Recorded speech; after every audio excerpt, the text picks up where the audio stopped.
Lesson 13. Good Kings and Bad Kings. Israel is divided. Over time, many kings rule over the Israelites, and most of them are unfaithful. Jerusalem is destroyed by the Babylonians. Just as Jehovah had foretold, Israel was divided after Solomon defected from pure worship. His son and successor, Rehoboam, was harsh. In response, 10 of Israel's tribes revolted and formed the northern kingdom of Israel. 2 tribes remained loyal to the king on David's throne in Jerusalem, forming the southern kingdom of Judah. Both kingdoms had a tumultuous history, largely on account of faithlessness and disobedient kings. Israel fared even worse when Judah, for its kings, promoted false worship from the start. Despite the powerful works of such prophets as Elijah and Elisha, both of them of whom even resurrected the dead, Israel kept reverting to a wicked course. Finally, God allowed the northern kingdom to be destroyed by Assyria. Judah lasted a little more than a century, longer than Israel, but it too faced divine punishment. Only a few Judean kings responded to the warnings of God's prophets and tried to lead the nation back to Jehovah. One of which, King Josiah, for example, began to cleanse Judah of false worship and restore Jehovah's temple. When an original copy of God's law given through Moses was found, Josiah was deeply moved and therefore intensified his campaign of reform.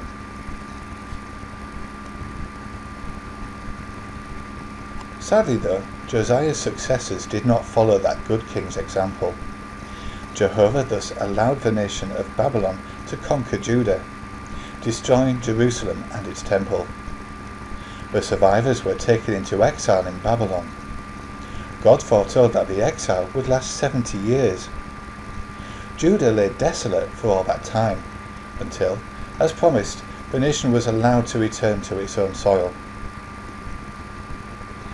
However, no more kings in David's line would rule until the reign of a promised deliverer, the foretold Messiah. Most of the kings who had sat on David's throne in Jerusalem proved that imperfect humans are not qualified to rule. Only the Messiah would be a truly qualified. Jehovah thus said to the last of those Davidic kings, "Lift off the crown, it will certainly become no one's until he comes who has the legal right, and I must give it to him." Ezekiel chapter 21 verses 26 and 27. Jonah. During the time of a divided kingdom, God assigned Jonah to go and preach a warning message to the people in the violent, faraway city of Nineveh. Instead, Jonah boarded a ship headed the other way. That led to a miracle. God caused a huge fish to swallow Jonah. Inside the fish, Jonah prayed to Jehovah, who then caused the fish to vomit him out onto dry land. Jonah then carried out his assignment. After God taught Jonah that lesson in obedience, a second problem surfaced. Jonah preached to the Ninevites, but he was highly displeased when God showed them mercy by compassionately holding back punishment because they had repented.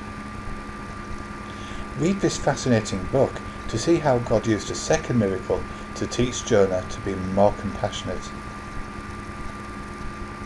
If you would like a free home Bible study at a time and place to suit you, please log on to jw.org and follow the links online.